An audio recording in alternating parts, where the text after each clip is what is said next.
आज मैं आपके लिए पत्रकारिता के पितामह कहे जाने वाले श्रीमान कुलदीप नैयर जी के बारे में और उनके जीवन से जुड़े कुछ ऐसे किस्सों के बारे में बात करने जा रहा हूं, जिससे हमें यह मालूम पड़ेगा कि इस पत्रकारिता जगत में इसे देश का चौथा स्तंभ क्यों कहते हैं।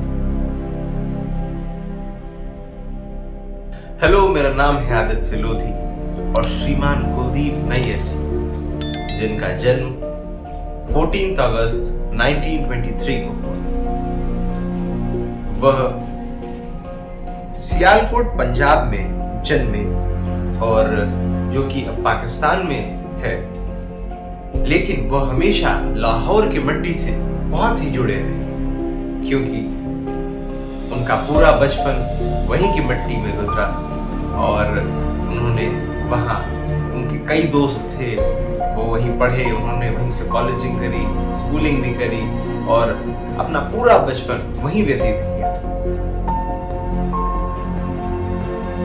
कुलदीप नैयर जी एक ऑथर थे, वह पॉलिटिकल कमेंट्री भी करते थे और जर्नलिस्ट थे, लेकिन इस देश का पहला पत्रकार जिसने पॉलिटिकल कमेंट्री शुरू करी, मतलब जो राजनीतिक बातें होती थी, जो राजनीतिक जो मीटिंग्स होती थी, उनकी खबरें लोगों तक पहुंचाना, यह काम सबसे पहले कुलदीप नैयर जी ने ही शुरू करा।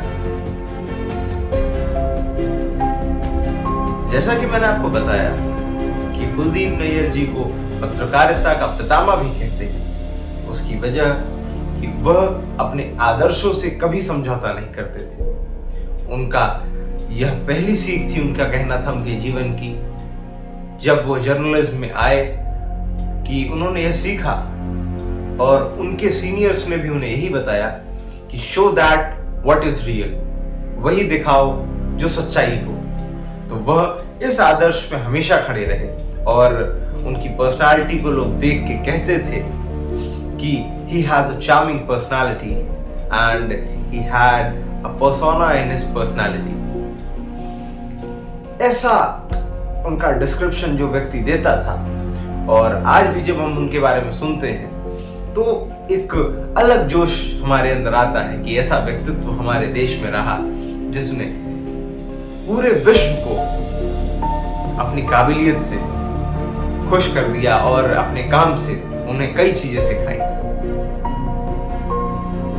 कुलदीप नैयर जी आदरणीय लाल बहादुर शास्त्री जी के भी काफी करीब थे और कभी जब लाल बहादुर जी को यह लगता था कि इन चीजों में सलाह लेनी चाहिए, तो वह कुलदीप नैयर जी से सलाह भी लेते थे कुछ मुद्दों पे कि इसमें क्या किया जा सकता है। तो आप समझ सकते हैं उस व्यक्ति का, उस शख्सियत की स्तर क्या होगा, जो कि उनकी सोच विचार को प्रधानमंत्री भी सुनना और समझना चाहता था।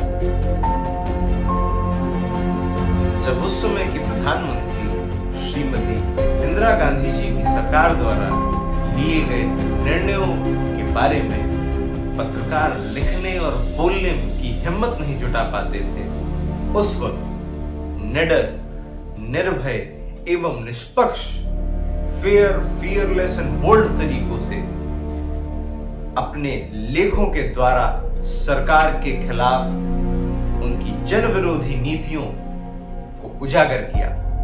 तो श्रीमान कुलदीप नैयर जी का वह व्यक्तित्व जो प्रधानमंत्री के सामने भी नहीं झुका, उनकी सरकार के सामने भी नहीं झुका और अपने कार्य को पूरी कर्तव्य निष्ठा से उसका पालन करते हुए उन्होंने अपने काम को पूरा करा।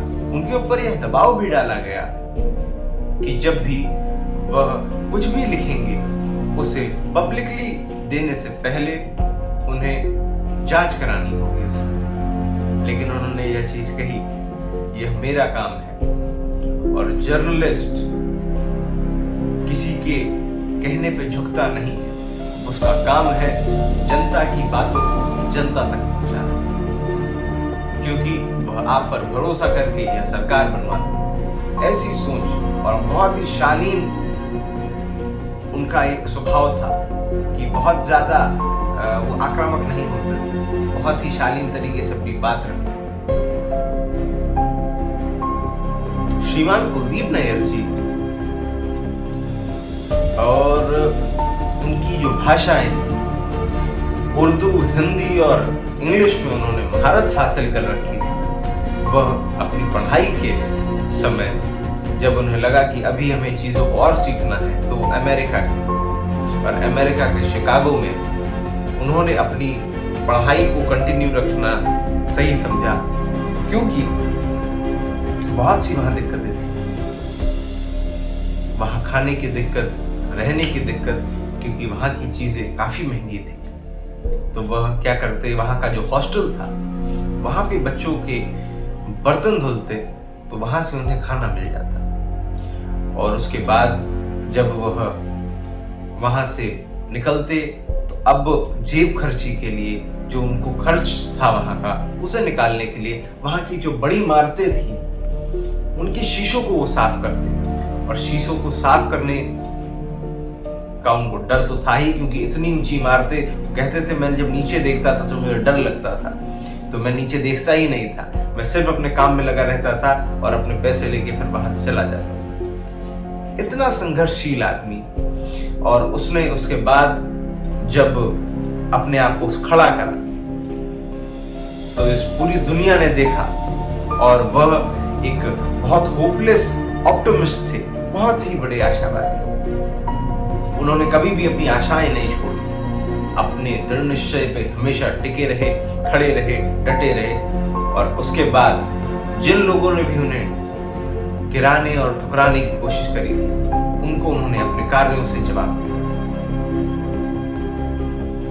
तो यह थी कुछ ऐसी बातें श्रीमान कुलदीप नैयर जी की। और मुझे यह लगता है कि ये बातें सुन के और उनके जीवन के किस्से सुन के आप में भी जोश आया होगा कि हमारे ही देश में कुछ ऐसे व्यक्तित्व हुए जिनसे अगर हम उन्हें समझें और उनकी जीवन शैली को देखें, सीखें, तो शायद हमें और कहीं भी जाने की जरूरत नहीं है। और अपने कॉन्फिडेंस को और मजबूत कैसे करें, बस इन्हीं चीज़ों को समझें। और अगर आप चाहते हैं ऐसी और शख्सियतों के बारे में जानना, तो सपोर्ट करिए इस चैनल को। अब आपसे मिलते हैं नेक्स्ट वीडियो में।